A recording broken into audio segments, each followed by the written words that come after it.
I grew up in a small town where not much happened, but there was one place everyone knew to stay away from, the Glenwood Inn. It had been abandoned for years, its once grand structure slowly rotting away. Nobody ever talked about what happened there, but everyone knew the stories.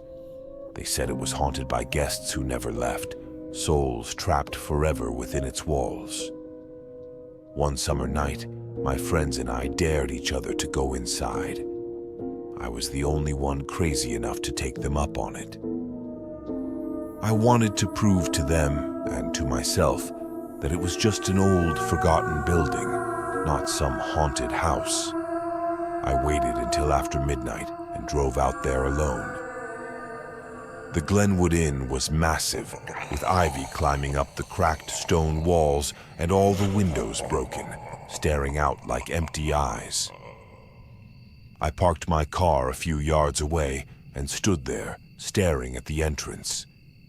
A sense of unease settled over me, and I almost turned back. But my pride wouldn't let me. I had to go in. The front door creaked loudly as I pushed it open, the sound echoing through the empty halls. Inside, the air was stale, thick with the scent of mold and decay. My flashlight barely cut through the darkness, but I pressed on, telling myself it was just an old building. Dust swirled around me as I walked down the main corridor, the floorboards creaking under my weight. I'd made it halfway down the hallway when I heard it, a faint whisper, barely audible. I froze, my heart pounding as I strained to listen. It was just the wind, I told myself. But the whisper grew louder, shifting from a faint murmur to something unmistakable. It sounded like a woman's voice, soft and pleading. "Help me," she whispered, her voice echoing down the hall. Every instinct told me to run, but something kept me rooted in place. Maybe it was curiosity, or maybe it was the way her voice sounded so sad. I found myself moving toward the sound, down the hall and around a corner, where I saw an open doorway leading into a room. I stepped inside, shining my flashlight around the space. It looked like it had once been a grand ballroom, but now it was just a shadow of its former self, with broken chandeliers hanging from the ceiling and shattered mirrors lining the walls. But as my light swept across the room, I saw her. A woman stood in the corner, her back to me.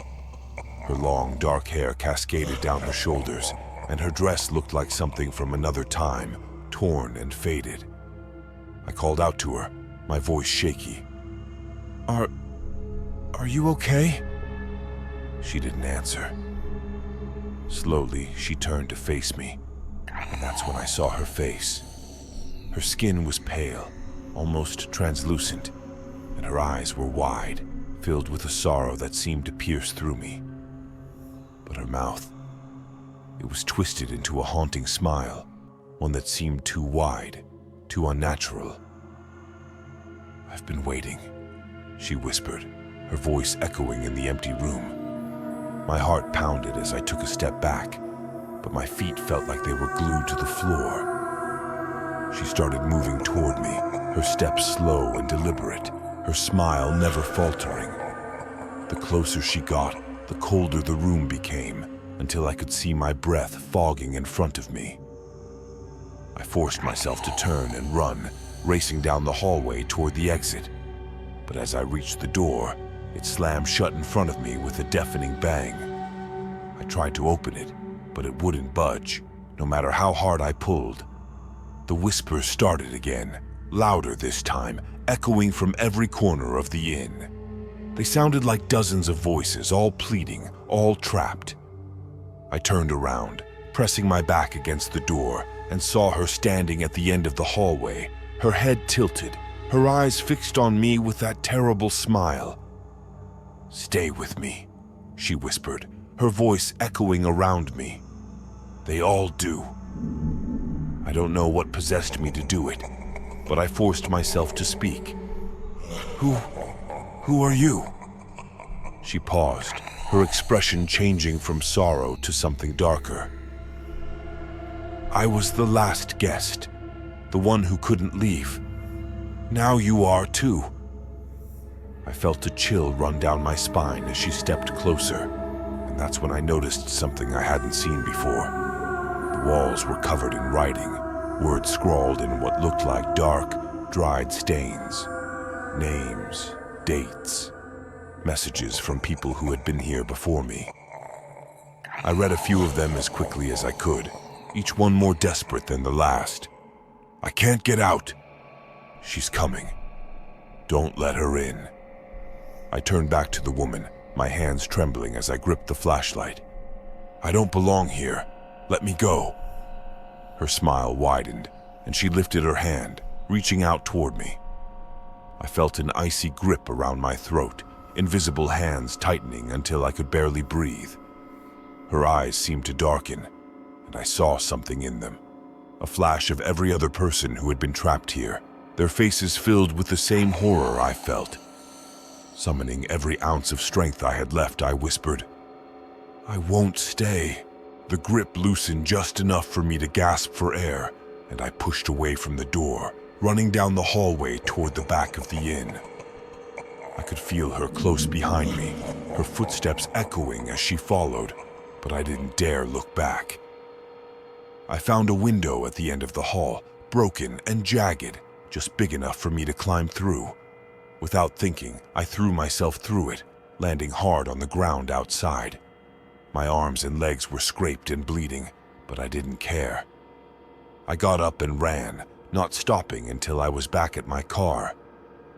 When I looked back at the inn, she was standing at the window, watching me, her face half hidden in shadow. Her smile was gone, replaced by a look of pure anger. I didn't wait to see what she'd do next. I jumped in my car and sped away. That night haunts me to this day. I still hear her whispers sometimes, in the dead of night. And when I close my eyes, I can still see her smile, waiting. Just waiting for the next guest who dares to step inside. I ran as fast as I could, the dark hallways stretching before me like some twisted maze, each turn making me feel more and more lost. Every time I glanced back, she was closer. Her steps didn't make a sound, but her presence filled the air, cold and suffocating, like the walls were pressing in around me. Desperately, I reached another door and yanked it open, stumbling into what looked like an old abandoned lounge. The air was thick with dust and the sickly sweet smell of decay, but I had no time to think about it. I closed the door behind me, pressing my back against it as if I could somehow keep her out. The room was silent, save for my own heavy breathing. I closed my eyes, willing myself to calm down, to come up with a way out. But then, just as my breathing began to slow, I heard it. The faint, sing-song whisper of her voice drifting through the room. "You don't have to leave," she whispered. "You could stay here, with us." I opened my eyes, scanning the room. Shadows flickered along the walls, moving on their own, and one by one, they began to take shape. Men and women in old-fashioned clothing, all with that same wide, haunted smile. Their faces were pale and lifeless, their eyes fixed on me as if they could see straight into my soul. I backed away, stumbling over broken furniture, but there was nowhere to go. The shadows pressed closer, their whispers filling the room. They all said the same thing, over and over. "Stay with us. Stay with us."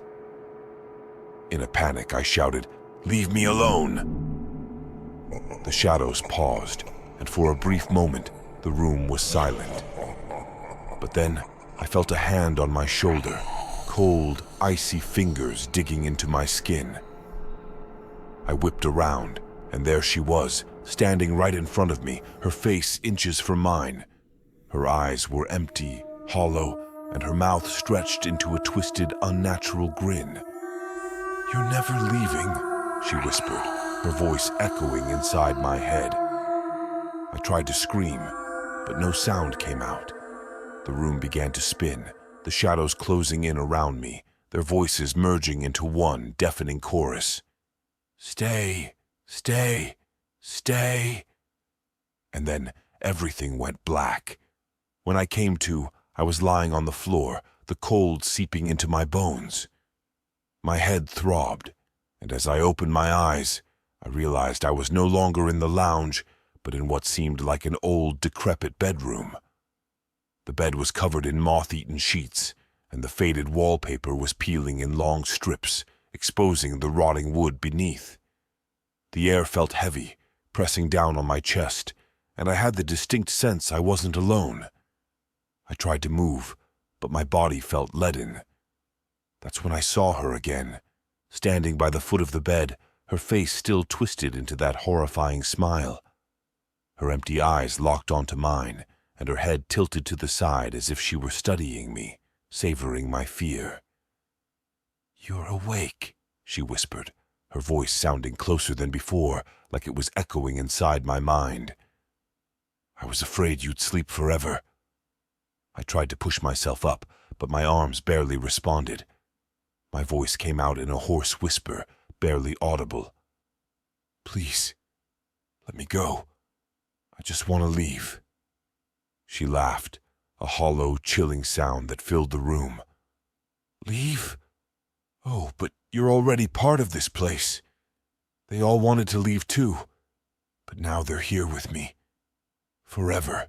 As she said this, shadows began to move around the edges of the room, shifting and taking shape. I watched in horror as ghostly figures emerged from the walls and floor, their expressions mirroring the terror I felt. Each one looked like they'd been caught in the same twisted nightmare, their faces forever frozen in a silent scream. I could see now that they were the souls of those who'd entered this place and never escaped. Desperation surged through me, and I forced myself to sit up, ignoring the burning pain in my muscles. I glanced around the room, looking for any way out. That's when I noticed the window, cracked and covered in grime, but still a possible escape. Summoning every ounce of strength I had left, I scrambled to my feet, stumbling toward the window. But she was faster. The woman moved with an unnatural speed, blocking my path, her twisted smile stretching impossibly wide. Her once soft voice now held an edge, an ancient malevolent rage that seemed to shake the very walls. "You think you can leave me?" she hissed, her voice echoing around the room. "No one leaves." She raised her hand, and I felt an invisible force slam into my chest, pinning me against the wall. I gasped, struggling to breathe as her icy fingers closed around my throat. My vision blurred, and the shadows around me grew darker, closing in like a shroud. In that moment, I saw glimpses of those who'd come before me. The hikers, the curious, the trespassers. Each one had looked for a way out, but none had escaped her grasp. They were trapped here, bound to her, their souls feeding whatever twisted hunger kept her tethered to this world. With the last bit of strength I had, I choked out, "Please, just let me go." Her smile faded, replaced by a look of sadistic satisfaction. "Why would I let you go when I've been so lonely?" she whispered, her face inches from mine, her cold breath chilling me to the core. "You'll stay with me, just like all the others." The room spun, and the walls seemed to close in, the shadows pressing down, swallowing me whole. The last thing I saw was her face, that terrible, empty smile, as everything went dark.